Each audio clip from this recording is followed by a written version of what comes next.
O ministro do Supremo Tribunal Federal, Dias Toffoli, comentou as notícias de que empresários contrários ao PT estariam defendendo um suposto golpe político no Brasil. Segundo ele, atentar contra a democracia é crime e seria incoerência o grupo defender isso no país. Abro aspas. Se empresários divulgam esse tipo de posicionamento, eles são suicidas, porque não há dúvida nenhuma que os Estados Unidos, a Europa, os países democráticos iriam retalhar o Brasil economicamente. Investidores iriam embora, isso geraria desemprego em nosso país, isso geraria saída de capitais. Isso é loucura, fechou aspas. As declarações foram dadas por Toffoli durante o evento O Equilíbrio dos Poderes, em São Paulo, organizado pelo grupo Esfera Brasil. Nesse destaque a gente abre o programa desta sexta-feira e vamos direto a Brasília. José Maria Trindade. Salve, Zé, boa noite.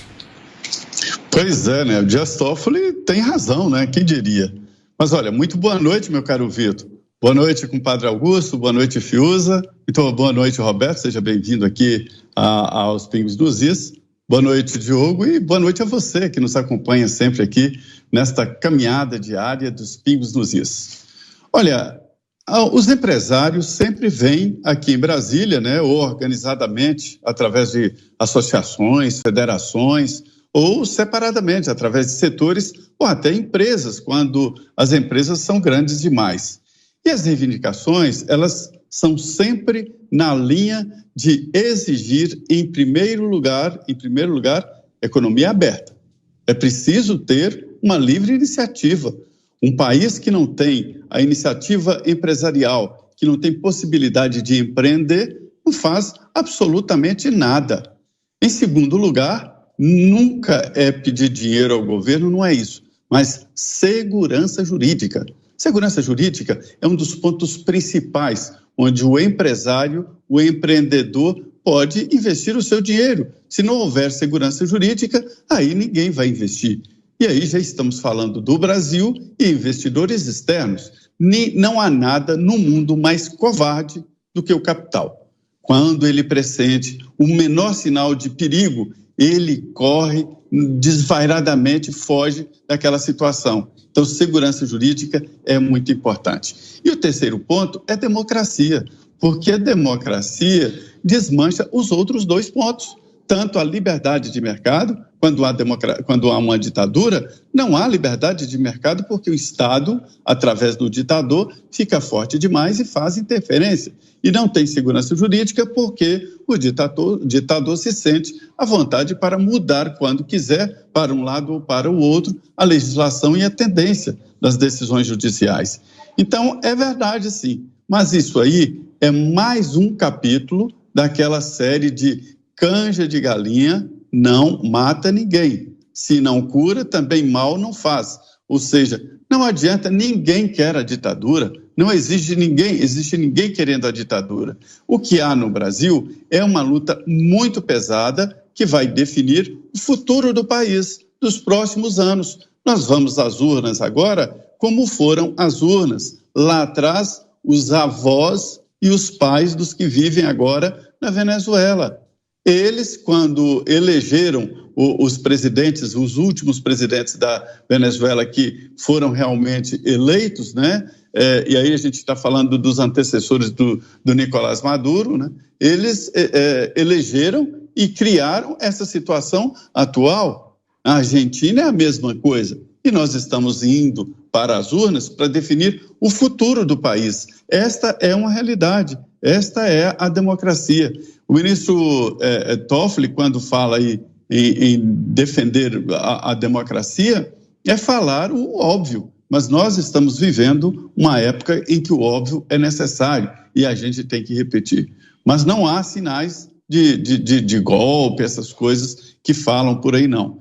Adianto também, Vitor, que a assombração é assim. Quando se fala muito nela, ela aparece. E você, Roberto Mota, que achou dessas falas do ministro Dias Toffoli? Boa noite, bem-vindo, Mota. Boa noite, Brown. Boa noite, Zé Maria. Boa noite, Augusto Nunes. Boa noite, Diogo. Boa noite, nossa audiência. Já estou aqui de volta ao Rio, com saudade de vocês aí em São Paulo. De novo, voltamos à questão da liberdade de expressão, um direito que não admite fiscal e não admite porteiro. Como eu já falei aqui, Vários desses empresários são do Rio de Janeiro e eu conheço vários deles. Eles não são suicidas. Eles são pessoas altamente inteligentes, bem informadas e competentes. Eles trabalham muito, honestamente, para contribuir para o crescimento do país. Inclusive, são os impostos que eles pagam que sustentam os salários da máquina pública, inclusive dos servidores públicos mais graduados. O ministro Toffoli disse uma frase interessante: não há dúvida nenhuma de que Estados Unidos, Europa e países democráticos vão retaliar o Brasil economicamente. Mas olha só, o Brasil tem um partido, pelo menos um, o Partido dos Trabalhadores, que diz abertamente que, se voltar ao poder, vai revogar contratos de privatização e de concessão. O Brasil tem um movimento dos sem terra e movimento dos trabalhadores sem terra que ameaça propriedades rurais e urbanas. O Brasil tem xiitas ecológicos que ameaçam o agronegócio. O Brasil tem exércitos paramilitares que fazem cidades de refém, como aconteceu em Araçatuba, em São Paulo, em Guarapuava, em várias cidades. O Brasil tem insegurança jurídica. Vamos lembrar do fenômeno dos juízes que abriram inquéritos de ofício. Onde está a retaliação internacional a esses casos? Vamos repetir: opinião não é crime. Crime é prender as pessoas porque elas deram uma opinião.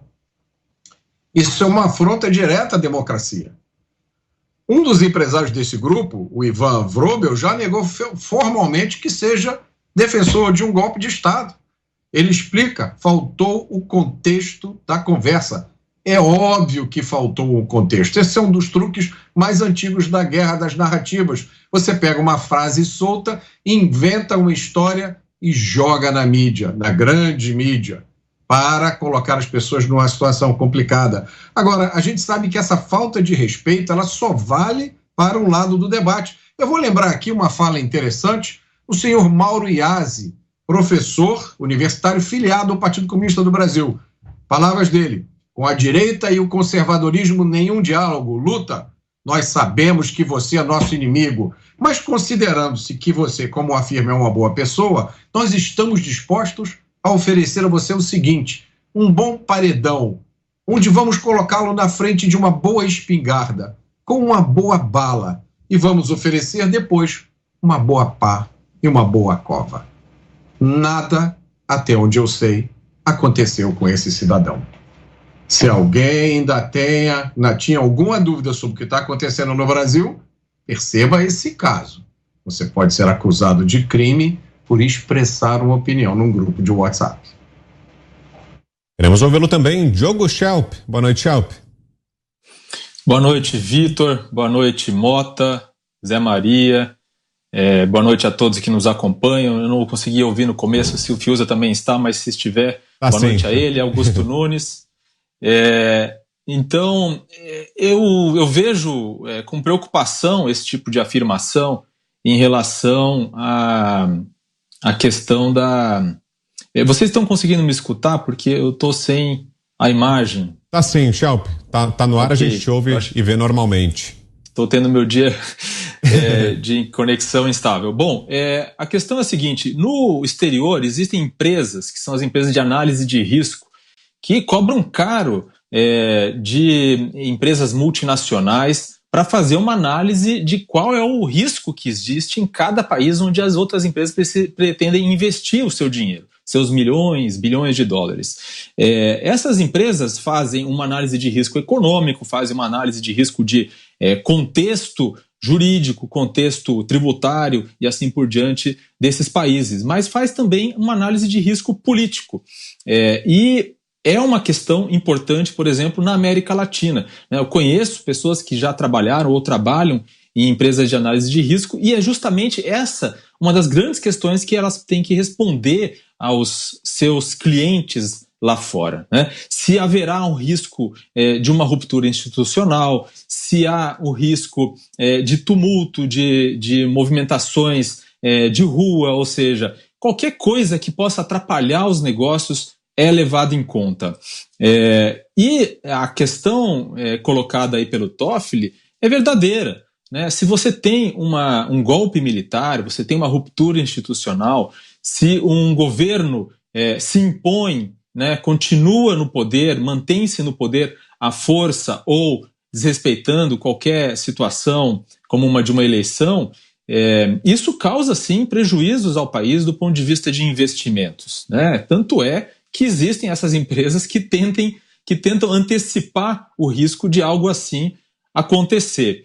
Agora, é óbvio, né, nesse contexto específico, ele estava falando em tese, ele deixou claro que estava falando em tese, nesse contexto específico a gente tem que levar em conta que foi uma conversa de WhatsApp entre os empresários, eles estavam ali elucubrando sobre os seus desejos, os seus sonhos de viver numa ditadura, mas isso não significa que eles tivessem capacidade de articular um golpe ou sequer que estavam pretendendo fazer algo desse tipo. Então é preciso deixar bem claro que não é necessário fazer um grande alarde em relação a isso, a não ser que outros fatos viessem à tona que realmente merecessem atenção. Guilherme Fiuza, boa noite para você, Fiuza. Boa noite, Vitor, boa noite a todos. Nós percebemos que os ministros do Supremo... Fiuza, eu vou te interromper porque a gente já está te ouvindo, mas a gente ainda está sem a sua imagem. Vamos restabelecer também, daqui a pouco te passo para esse seu primeiro comentário. A opinião agora é de Augusto Nunes. Boa noite, Augusto. Boa noite, Vitor. Boa noite, meus parceiros de bancada. Boa noite a você que nos acompanha. Eu acho, primeiro, eu nego ao ministro Toffoli autoridade para fazer qualquer comentário. Ele não preencheu os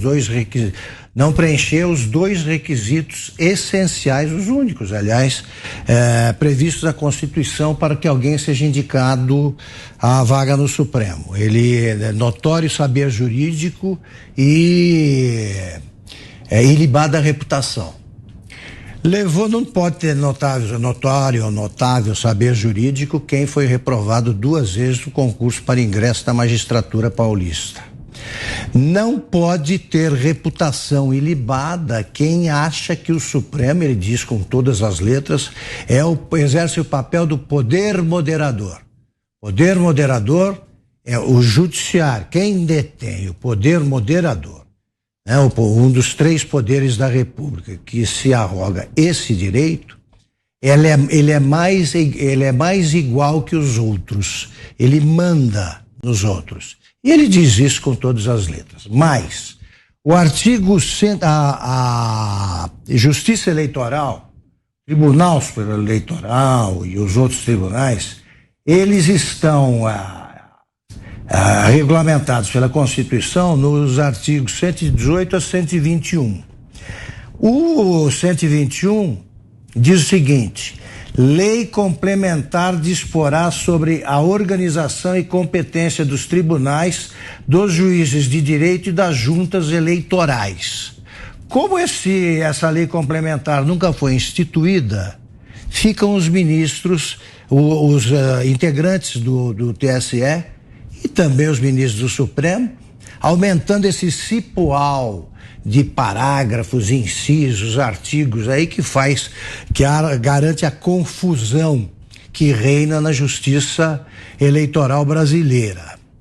O Toffoli presidia há 12 anos, ele preside uma comissão encarregada de fazer isso aqui, que o artigo 121 prevê.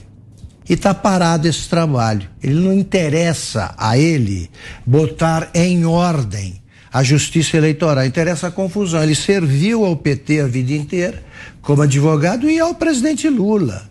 E também como advogado-geral da União, chefe da Advocacia Geral da União. Então, não está credenciado para dar palpite sobre esse negócio. Agora, golpe é sempre a mesma lenga-lenga, né? Golpismo, está muito mais próximo do golpe quem elogia a Venezuela, achando que lá a democracia até é demais, quem aparelhou o Supremo com a nomeação de 7 ministros, caso do PT e do seu chefe, e quem pretende promover a general oficiais que simpatizam com o partido, como preconiza o ex-ministro Zé Dirceu, ex-ministro e ex-presidiário. Então é o seguinte, a conversa de golpe faz parte, pode ser resumida aí na frase famosa do Carlos Lacerda sobre a vitória do Juscelino Kubitschek. Pode ser aplicada ao Bolsonaro, para explicar esse comportamento dos seus opositores. O Lacerda dizia: o Juscelino não pode ser candidato. Se for candidato, não pode ser eleito. Se for eleito, não pode tomar posse. Se tomar posse, não pode governar. É isso o que pretendem os caras que inventam um golpe a cada 5 minutos e dizem que as democracias vão reagir, vão retaliar. As democracias vão reagir e retaliar se o presidente Lula acabar com a liberdade de imprensa, deixa claro o que pretende fazer, e se ele continuar próximo das ditaduras, das quais ele sempre foi amigo e sócio. Agora sim, Guilherme Fiuza, já de volta com a gente. Boa noite, Fiuza. Boa noite, Vitor Brown, e boa noite a todos. Os ministros do Supremo Tribunal Federal aparentemente estão com muito tempo livre, né? Viraram fiscais de WhatsApp, né? Pensando frases em WhatsApp para ver um golpe. Eles estão obcecados com essa ideia de golpe. E eles têm precedentes, né? Eles passaram os últimos quase 4 anos falando de uma ameaça autoritária, inclusive falando para o exterior, de uma maneira, assim, absolutamente inconsistente, para usar uma palavra simpática, né? Eu não sei quem é que acreditou, não sei onde é que isso colou, mas falaram em palestras. Eu lembro do Luiz Roberto Barroso falando em inglês, dictatorship, né? Um governo, um regime, um presidente simpatizante do regime ditatorial. A gente tem que perguntar aos eminentes ministros do Supremo onde é que está a ação autoritária. Eles começaram a alertar lá no começo, eu fiquei esperando, né? Bom, vai ver que tem, né? Aí transcorre um governo com plena liberdade, uma sociedade que esculhamba, uma sociedade não, as almas penadas que não querem, não gostam mais da progressão econômica, que é o que a gente está vendo, da organização institucional, das reformas, né? Eu já falei diversas vezes aqui, eu não tenho simpatia nenhuma. Todos os governos já vi pontos positivos e negativos, mas tem essa gente, essa minoria, né? Essa bolha afetada, né? Que não quer esse governo, não quer reconhecer a democracia, não quer reconhecer a legitimidade. E ela deseja a morte do presidente. Ela xinga de todas as maneiras, ela faz filme simulando o assassinato do presidente. Não acontece nada com essas pessoas, não tem nenhuma perseguição, não tem nenhuma ação do tipo das que vem do Supremo Tribunal Federal, que é calar, amordaçar, fazer pacto com plataforma digital para impedir páginas e perfis de funcionarem, impedir gente que ganha a vida com isso. Vocês viram alguma coisa vindo do Palácio do Planalto desse tipo? Então, que golpe é esse? Que tentação autoritária é essa? Eu queria perguntar a esses que estão preocupados com a segurança jurídica no país. O ministro do Supremo se meter em política tributária, o ministro do Supremo achar que é presidente e decidir qual é a alíquota de imposto, isso aí causa segurança ou insegurança jurídica? Ministros do Supremo Tribunal Federal que viajam para Portugal e lá fazem palestras, porque eles têm muitas palestras, eles têm muitas lives, por isso que eu perguntei, estão com tempo livre? Porque aparentemente aquela pilha, aqueles milhares de processos já foram julgados e resolvidos, porque eles estão catando aí frases de WhatsApp, mas eles voam para Portugal para falar em projeto de semipresidencialismo durante um mandato presidencial. Isso tem cheiro de golpe? Isso tem fumaça de golpe? Isso causa segurança ou insegurança jurídica? Reabilitar um político que foi preso por corrupção, condenado por todas as instâncias do judiciário brasileiro, achando uma maneira de dizer que o que foi consagrado por esse judiciário, com provas sobradas, como foi dito. Nada disso aconteceu e essa pessoa deve disputar a presidência. É isso que parece uma coisa fora das quatro linhas. É isso que parece uma coisa estranha aos ritos democráticos. E aí está esse personagem que representa, né, quer dizer, um período em que a Petrobras foi roubada, em que isso tudo está provado, isso não é vontade minha. Eu adoraria que tivesse funcionado aquele governo, seria ótimo. Vamos lá, Lula, representante do povo, tem uma política pragmática, como até começou o governo, para mim está tudo bem, mas não foi isso que aconteceu. E as testemunhas os registros judiciários da delinquência estão todos aí. Aí tem uma elitezinha podre que resolveu fingir que não vê, que o Lula é bonzinho. Aí você desconfiar de uma eleição em que esses mesmos ministros do Supremo, esse ministro Dias Toffoli, ele censurou uma capa de revista, ele censurou uma revista que falava sobre uma nomenclatura que foi dada a ele, isso é fato, na planilha da Odebrecht.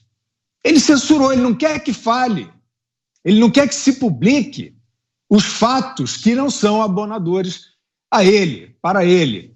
Então, a gente percebe que esses são aqueles que não deixaram o aprimoramento da segurança e da transparência destas eleições. Por que não funciona a Comissão de Transparência? A gente vai esperar agora o novo presidente, o Alexandre de Moraes, que anunciou ser alguém muito proativo, porque a posse foi uma grande solenidade que reuniu a República toda. Então, ele tem a possibilidade agora de fazer funcionar a Comissão de Transparência. A Comissão de Transparência é um golpe? Não deve ser, porque foi criada pelo próprio TSE. E os subsídios para o aprimoramento da segurança e da transparência, que estão em tempo, várias medidas, leiam lá, são diversas medidas propostas por técnicos altamente gabaritados. Por que isso não pode acontecer? Então, evidentemente, o que não é golpe? É dar um jeitinho, de qualquer maneira, do Lula voltar ao Palácio do Planalto, segundo Geraldo Alckmin, voltar à cena do crime? É isso que não é golpe? Não é golpe é você dizer que a sacrossanta urna do Butão não pode ser tocada nunca mais?